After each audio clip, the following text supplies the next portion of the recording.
Olá, eu sou o professor Fernando, prazer. O tema da aula vai ser realismo. Seguiremos nossa playlist sobre correntes filosóficas. Se puderem, se inscrevam no canal e deem um like. O realismo filosófico é uma corrente com várias linhas de pensamento que diz que os objetos existem independentemente do observador. Embora os monarquistas procurassem referências nos filósofos gregos antigos, a doutrina aparece na Idade Média. Naquela época, procuravam se diferenciar dos chamados nominalistas, que não acreditavam na existência de conceitos universais. Por exemplo, eles alegaram que o termo tabela designa muitos objetos diferentes que só têm em comum exatamente o nome. Platão, um dos filósofos tomado como referência no realismo filosófico, ou seja, não havia chamado universal, que seria o conjunto de todos os objetos conhecidos por uma única denominação. Quanto aos referentes gregos mencionados acima, os monarquistas nomearam filósofos como Demócrito, o mais antigo deles Platão e Aristóteles. Dessa forma, falamos sobre o conceito de realismo platônico, que acreditava em conceitos universais. Da mesma forma, considerou-se que Aristóteles praticava o chamado realismo moderado. Além do moderado, outros ramos coexistem no realismo filosófico, como ingênuo, crítico ou natural. Um dos desenvolvimentos práticos dessa filosofia está no campo da educação. O realismo na pedagogia tenta estabelecer métodos de ensino diferentes do construtivismo prevalecente nas últimas décadas. Um dos principais tópicos abordados pela filosofia desde a sua criação é a existência e como o ser humano a perceber. Existem muitas escolas com diferentes teorias, do idealismo ao instrumentalismo, ao realismo. A diferença fundamental entre essas teorias é como elas concebem a ontologia, se o mundo externo ao homem existe independentemente, e a gnoseologia, se esse mundo externo pode ser conhecido. O realismo tenta responder a essas perguntas e vai muito longe dos filósofos que colocam a ideia de objetos na frente de sua existência real, e daqueles que pensam que a matéria é inexistente se o ser humano não perceber.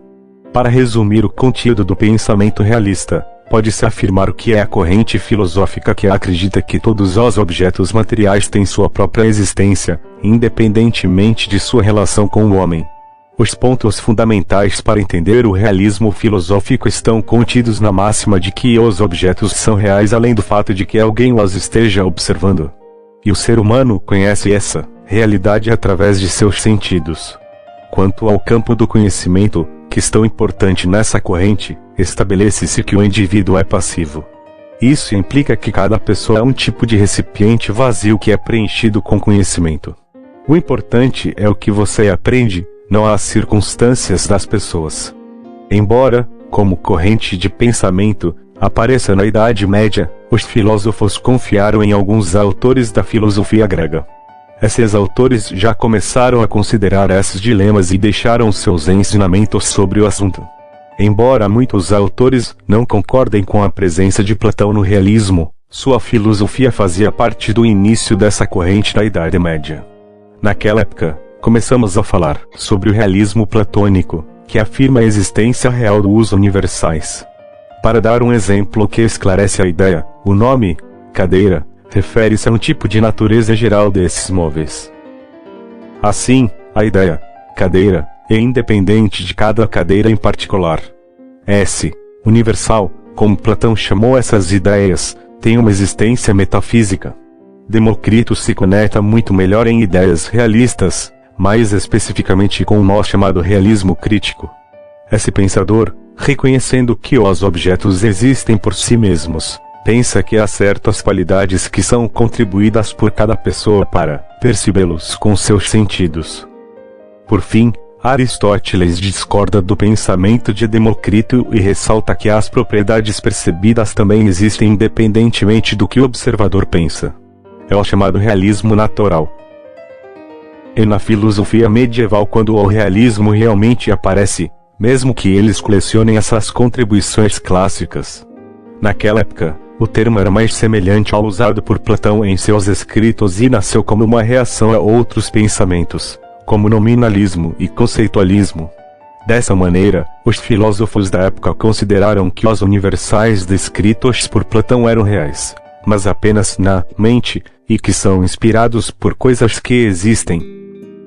Após o Iluminismo e o Romantismo, períodos durante os quais o realismo praticamente desaparece substituído por idealistas, o realismo filosófico reaparece fortemente no século XIX.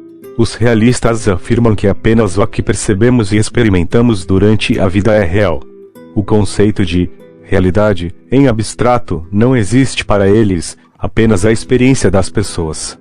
Movimentos como o neorrealismo e a grande força que a ciência adquire, realismo científico, tornam essa corrente a mais seguida por um longo tempo. Como em todas as correntes de pensamento, no realismo filosófico diferentes linhas coexistem com diferenças significativas entre elas.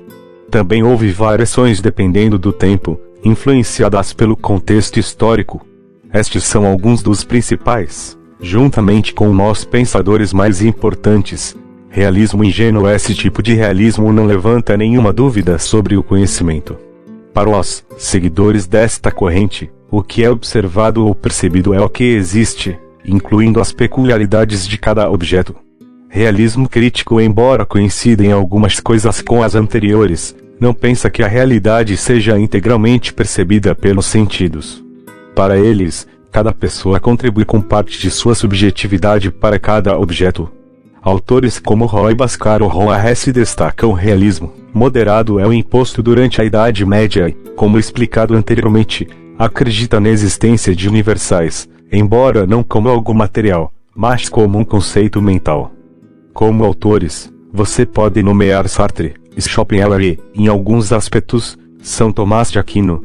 Realismo científico. Nesse tipo de realismo, o importante é a importância da ciência para alcançar o conhecimento. Assim, a ciência deve se encarregar de descrever a realidade, que existe como algo independente das observações de cada indivíduo. Essa é uma corrente mais moderna do que as demais e podem ser destacados filósofos como Mario Bunge ou o finlandês Ilkka Niiniluoto. Realismo filosófico e educação. Dos campos práticos nos quais o realismo filosófico foi mais tratado é a pedagogia. Na busca pelo melhor sistema educacional possível, tentamos usar essa corrente de pensamento para que os jovens aprendam melhor. Nos ensinamentos baseados no realismo, o importante deixa de ser o aluno e se torna completamente o assunto a ser ensinado. Todo o peso do processo recai sobre o professor, que deve explicar aos alunos as verdades que a ciência estabeleceu, ou seja, toda a realidade. O aluno é uma espécie de jarra vazia que deve ser completada com conhecimento objetivo. Não leva em consideração as características pessoais de cada um, por isso não é um ensino individualizado. Espero que tenham gostado do conteúdo. Foi um prazer e para o próximo vídeo falarei sobre empirismo. Até mais.